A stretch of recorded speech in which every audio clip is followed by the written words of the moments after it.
Hello అండి, అందరికీ నమస్తే. Welcome back to our channel Sunitha talks. అందరూ ఎలా ఉన్నారు? బాగున్నారండి? నేను చాలా బాగున్నాను. మీ అందరూ ఎలా ఉన్నారు? కామెంట్ సెక్షన్లో షేర్ చేసేసుకుంటూ ఉండండి.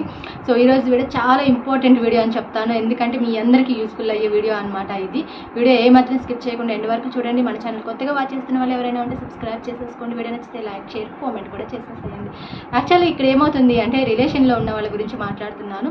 ఇంకా రిలేషన్ స్టార్ట్ చేయలేదు అన్న వాళ్ళ గురించి కాదు, ఆల్రెడీ రిలేషన్లో ఉన్న వాళ్ళ గురించి నేను ఈ వీడియో చేస్తున్నాను అనమాట. సో ఎవరైనా కానీ కామన్గా రిలేషన్ ట్రావెల్ అవుతున్నప్పుడు ఏంటంటే చిన్న చిన్న డిస్టర్బెన్సెస్ అనేవి కామన్గా వస్తూ ఉంటాయి ప్రతి ఒక్కరి లైఫ్లోనూ. బట్ ఇక్కడ జరిగే విషయం ఏమిటి అంటే, ఎప్పుడు ఏం జరిగినా కూడాను, ఎలాంటి గొడవ వచ్చినా కూడా, ఏమైనా కూడాను మీరే కాల్ చేస్తున్నారా, లేకపోతే మీరే మెసేజ్ చేస్తున్నారా, మీరే మాట్లాడుతున్నారా, అంటే మీరు మాట్లాడితేనే వాళ్ళు మాట్లాడుతున్నారా, మీరు కాల్ చేస్తేనే వాళ్ళు కాల్ చేస్తున్నారా, మీరు మెసేజ్ చేస్తేనే వాళ్ళు రిప్లై ఇస్తున్నారా? సో అక్కడ అలా జరుగుతుంది అంటే మీ రిలేషన్ వాళ్ళకి ఏమాత్రం అవసరం లేదు అని, వాళ్ళు నీకేమాత్రం విలువ ఇవ్వట్లేదు అని మీరు క్లియర్గా తెలుసుకోవాలి. ఇక్కడ చాలామంది ఈ విషయం తెలియట్లేదు. సో ఎందుకంటే ఉండలేక కావచ్చు, అంటే రిలేషన్ ఎక్కడ బ్రేక్ అయిపోతుందా అని కానీ, లేదంటే వాళ్ళని విడిచి ఉండలేక కానీ చాలామంది వాళ్ళ మిస్టేక్ లేకపోయినా కూడాను సారీ చెప్పడం కానీ, మాట్లాడటం కానీ చేస్తూ ఉంటారు. బట్ అది రాంగ్ ఏం కాదు, రైటే. కాకపోతే ప్రతిసారి కూడాను మీ సైడ్ నుంచి ఎలాంటి మిస్టేక్ లేకపోయినా కూడాను మీరే సారీ చెప్పి మీరే దగ్గర అవటం అనేది కొన్ని సిచ్యువేషన్స్లో వర్కౌట్ అవ్వదు. ఎందుకంటే మీకు అంటే అప్పుడు ఏమనిపిస్తుంది అంటే, సో మీకు మాత్రమే లవ్ ఉందా, ఆపోజిట్ పర్సన్కి లవ్ లేదా అని కొన్ని డౌట్స్ కూడా ఫామ్ అవుతూ ఉంటాయి అన్నమాట.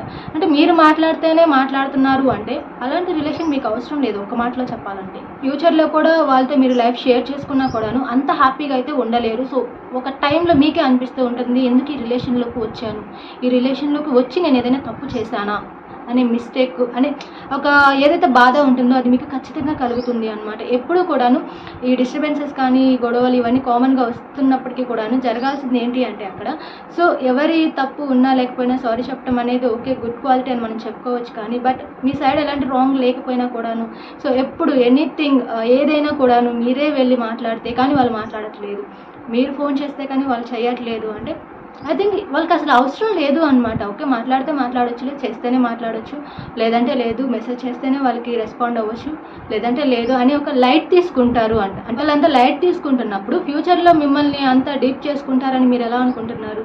సో ఇప్పుడే ఇంత కేర్లెస్గా బిహేవ్ చేస్తున్నారంటే ఫ్యూచర్లో మిమ్మల్ని ఏమంత హ్యాపీగా అయితే చూసుకోలేరు అని కదా, ఫస్ట్ మీరే వాళ్ళతో హ్యాపీగా ఉండలేరు అనమాట.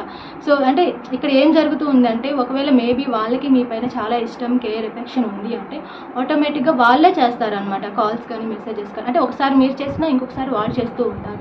బట్ ఎప్పుడు వాళ్ళు చేయకుండా ఏం జరిగినా ఎప్పుడు ప్రతిసారి మీరే చేస్తున్నారు అంటే గుర్తుపెట్టుకోండి, ఆ రిలేషన్ అంత బెటర్ అయితే ఉండదు. వాళ్ళతో మీరు కొద్ది రోజులే బాగుంటారు, లైఫ్ లాంగ్ హ్యాపీగా ఉండొచ్చులే తనతో అని మీరు అనుకున్నా కూడా ఉండలేరు అనమాట. ఎందుకంటే ఇలాంటి డిస్టర్బెన్సెస్ వస్తున్నప్పుడే అలాంటి రిలేషన్స్ ఏదో ఒక రోజు బ్రేక్ అవ్వకైతే తప్పదు. మీకు కొంచెం వినడానికి కష్టంగా ఉండొచ్చేమో కానీ ఇది రియల్ ఫ్యాక్ట్ అనమాట. సో మీరు ఎంత ప్రేమ చూపించినా అవతల వాళ్ళకి కూడా అంతే ప్రేమ ఉండాలి. సో అంతే ప్రేమ వాళ్ళకి లేదు అంటే మాత్రం ఖచ్చితంగా రిలేషన్ బ్రేక్ అవుతుంది. మీకు కొంచెం కష్టంగా ఉన్న ఈ నిజాన్ని మీరు ఒప్పుకొని తీరాల్సిందే అనమాట. సో మాది 1 year love, 2 years love, 3 years love అంటే కుదరదు. మీరు 4 years లవ్ చేసుకున్న 5th year మీరు విడిపోవాల్సిందే అనమాట. సో పక్కాగా ఇలా జరుగుతుంది.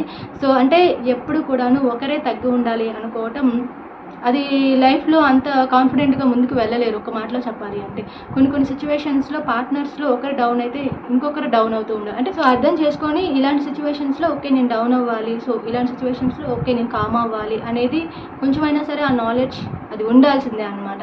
అలా లేకుండా ఏదో యాటిట్యూడ్ చూపించుకుంటూ, ఈగో చూపించుకుంటూ నేను ఎందుకు చేయాలి, నాకేంటి అవసరం, సో అవసరమైతే వాళ్ళే చేస్తారు అన్నట్లుగా బిహేవ్ చేస్తున్నారంటే అమ్మాయినా అబ్బాయి అయినా సరే, నేను ఎవరి గురించి మాట్లాడట్లేదు. ఇలాంటి బిహేవియర్ పక్కగా ఒక అమ్మాయిలో ఉందన్నా కూడా మీకు సెట్ అవ్వదు. అదే బిహేవియర్ ఒక అబ్బాయిలో ఉందన్నా కూడా అమ్మాయిలు మీకు అసలు ఏమాత్రం సెట్ అవ్వరు అనమాట. లైఫ్ లాంగ్ మీతో ట్రావెల్ చేస్తారని పిచ్చి భ్రమలో మాత్రం ఉండమాకండి. ఒక మాటలో చెప్పాలంటే నువ్వు మాట్లాడితేనే మాట్లాడే బంధాలు మీకేమాత్రం అవసరం లేదు. సో కొంచెం మైండ్ని కొంచెం కష్టంగా అనిపించినా కూడా తీసుకోవాల్సిందే అనమాట. ఇలాంటి రిలేషన్స్ అనేవి ఎక్కువ రోజులు ట్రావెల్ చేయలేరు, ట్రావెల్ అయినా కూడా కష్టమైపోతుంది. సో ప్రేమ అనేది ఎప్పుడైనా గుర్తుపెట్టుకోండి, పార్ట్నర్స్ మధ్య ఈక్వల్గా ఉండాలి అనమాట. ఆ ఈక్వాలిటీ మెయింటైన్ చేయలేదు అనుకోండి, ఒకరికి ప్రేమ అనేది చాలా ఎక్కువ ఉండి ఇంకొకరికి ఆ ప్రేమ అనేది చాలా తక్కువ ఉంది అనుకోండి, ఆ డిస్టర్బెన్సెస్ ఆటోమేటిక్గా లైఫ్లో వస్తూనే ఉంటాయి. కంటిన్యూస్గా ఇది కంటిన్యూ ప్రాసెస్ అనమాట. ఇది అలానే వస్తూ ఉంటాయి. అయినా మేము అడ్జస్ట్ అవుతాము, అర్థం చేసుకొని ఉంటాము అంటే ఓకే, గుడ్, మంచిదే. అలా ఉండలేకపోతే మాత్రం ఖచ్చితంగా విడిపోవాల్సి వస్తుంది అనమాట. సో ఇదన్నమాట. సో ఇలాంటి రిలేషన్స్ గురించి షార్ట్కట్లో నేను ఎక్స్ప్లెయిన్ చేశాను వీడియో అనేది. సో మీకు యూస్ఫుల్గా ఉంది అనిపిస్తే ఒక లైక్ ఇచ్చేసండి. కొత్తగా చూస్తుంటే ఛానల్ సబ్స్క్రైబ్ చేసేసుకోండి. నా లేటెస్ట్ అప్డేట్స్ ఫాలో అవ్వాలని ఇంట్రెస్ట్ ఎవరికైనా ఉన్నట్లయితే నా ఇన్స్టాగ్రామ్ డిస్క్రిప్షన్లో ప్రొవైడ్ చేస్తాను, చెక్ చేసేసుకోండి. Thank you so much friends. మనం ఇంకొక మంచి వీడియోతో కలుద్దాం. Take care, bye bye.